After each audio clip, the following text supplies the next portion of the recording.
If you want to know when is the right time to decannulate someone from VA-ECMO for heart failure, stay tuned. I've got news for you. My name is Patrick Hutzel from intensivecarehotline.com, and I have another quick tip for families in intensive care. So currently we are working with one of our members. We have a membership for families of critically ill patients in intensive care who has their 51-year-old dad in ICU on ECMO, or they had them on VA-ECMO for heart failure. Now, VA-ECMO, just for explanation, is a bypass machine that can take over the function of the heart for a period of time, which is what happened in this particular situation. Our members that had a cardiac arrest and ended up on ECMO to provide the cardiac and heart support while his heart was recovering. So he was on ECMO for about 3 weeks, and they were taking him off to an impeller, which is basically a function or a machine that can also take over the function of the left ventricle for a period of time. It's less support than ECMO, but there's still support needed for the heart because the heart had a cardiac arrest and is not fully recovered yet. That's why this particular patient went from VA-ECMO to impeller. Now the question is, was that too early? And especially since ejection fraction, which refers to the contractility or the pump function of the heart, was around 20 to 25%, and the patient was not on inotropes, not on vasopressors whilst on ECMO. But now let's look at the clinical status after he's come off VA-ECMO, and I will read that out and explain as we go along. Patient remains critically ill following VA-ECMO decannulation and impeller 5.5 placement.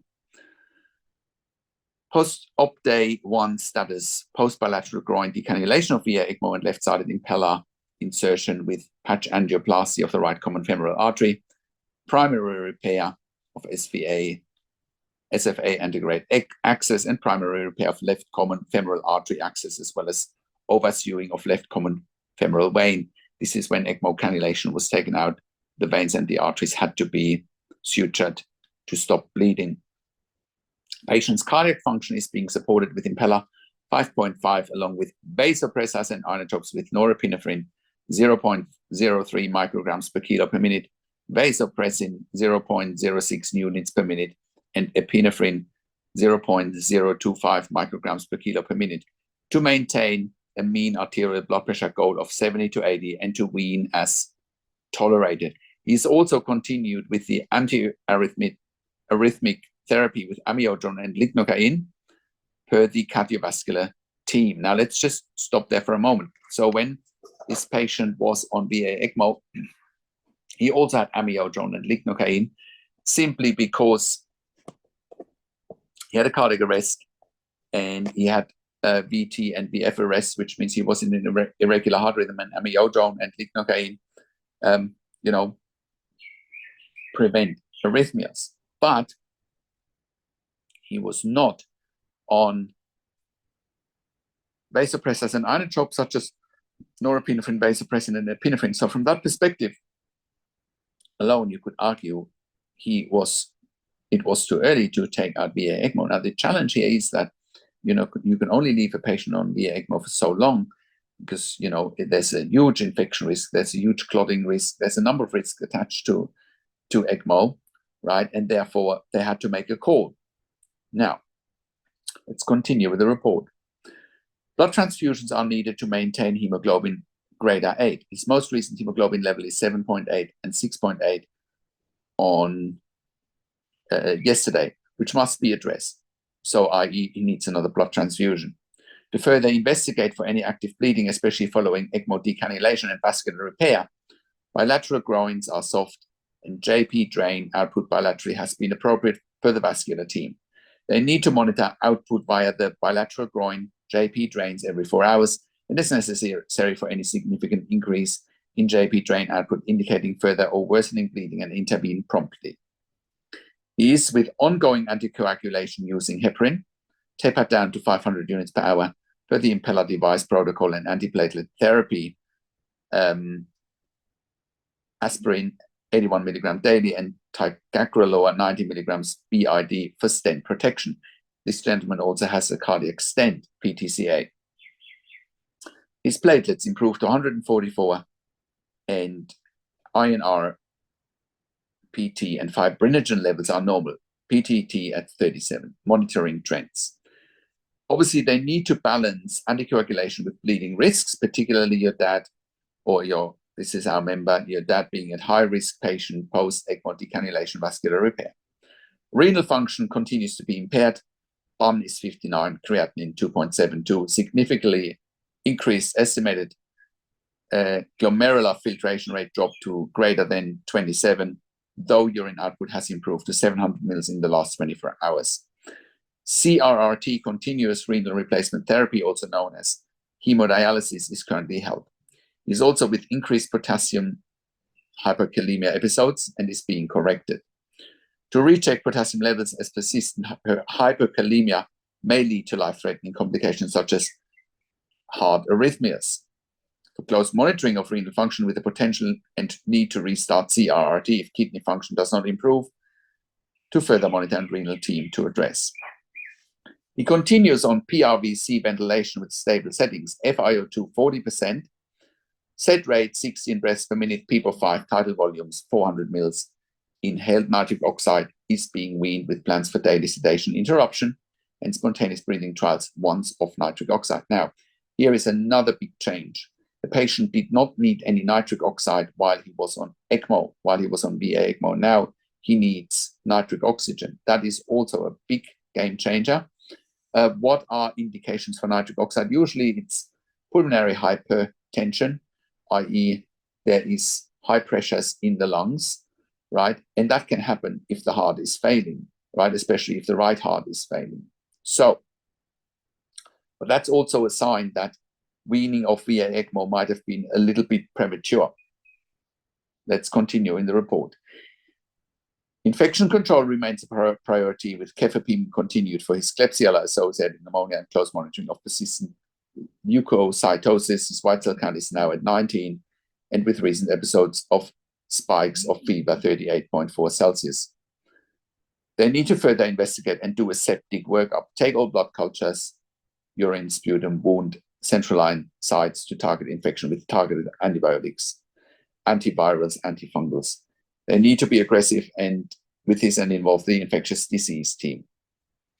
Neurologically, still sedated with dexmedetomidine, also known as Precedex, at 0.2 micrograms per kilo per hour, with a GCS Glasgow Coma Scale of 4, not obeying commands, to monitor further if weaning is possible. Fluid balance in the last 24 hours, he's with fluid intake of 6,230 mils, with urine output of 1,290 mils, and a significant net positive fluid balance of 4,940 mils. For notes from the cardiologist, he reviewed the chest X-ray and noted with minimal vascular congestion. Careful monitoring and targeted diuresis with furosemide/Lasix or CRRT resumption are needed to prevent overall fluid overload, which could compromise cardiac and pulmonary function.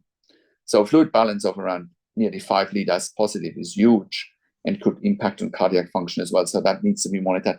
I presume they will be starting CRRT again soon to manage a very positive fluid balance. Enteral nutrition at 60 ml per hour is in place, and to monitor for tolerance and albumin supplementation may be considered for low albumin. It is important to maintain interdisciplinary collaboration with cardiology, nephrology, hematology, infectious disease, nutritionists, and neurology to promptly address the complex critical care needs of your dad. So, also,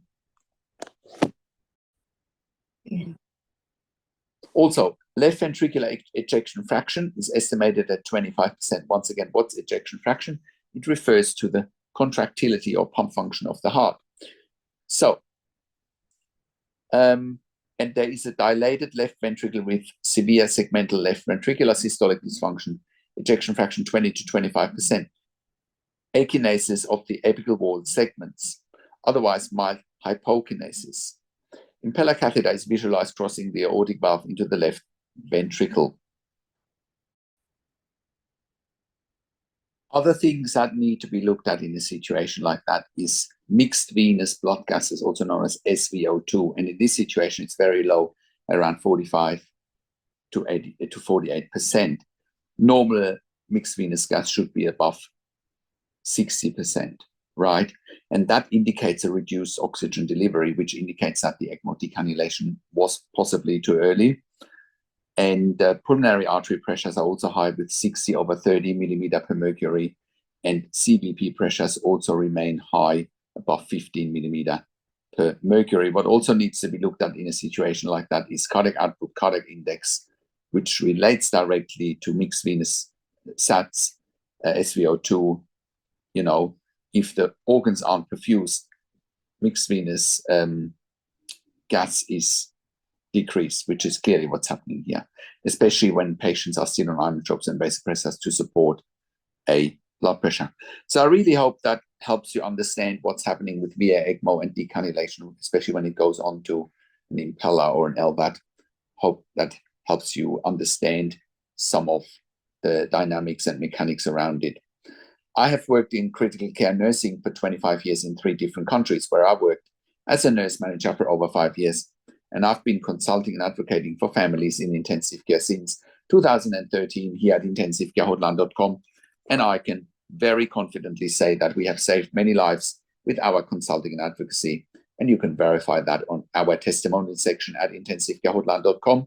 And you can verify it at intensivecare.com on our podcast section, where we have done client interviews who share with our audience how we help them save their loved ones' lives in intensive care with our consulting and advocacy. We have helped hundreds and hundreds of members and clients over the years to improve their lives instantly when they have a loved one critically ill in intensive care. And you can join a growing list of members and clients by giving us a call here at intensivecare.com, and we can show you very quickly how we can help. Our advice is absolutely life-changing, and once again, that is all documented and verified by our clients. It is absolutely life-changing, and that's one of the reasons why I do one-on-one consulting and advocacy over the phone, Zoom, Skype, WhatsApp, whichever medium works best for you. And I talk to you and your families directly. I handhold you through this once-in-a-lifetime situation that you simply cannot afford to get wrong. I also talk to doctors and nurses directly with you or on your behalf, or I can set you up with the right questions to ask. And when I talk to doctors and nurses directly, I ask all the questions that you haven't even considered asking, but must be asked when you have a loved one critically ill in intensive care. I also represent you in family meetings with intensive care teams. We also do medical record reviews in real time so that you can get a second opinion in real time. We also do medical record reviews after intensive care if you have unanswered questions, if you need closure, or if you are suspecting medical negligence. We also have a membership for families of critically ill patients in intensive care, and you can become a member if you go to intensivecare.com, if you click on the membership link, or if you go to intensivecaresupport.org directly. In the membership, you have access to me and my team 24 hours a day in the membership area and via email, and we answer all questions intensive care related.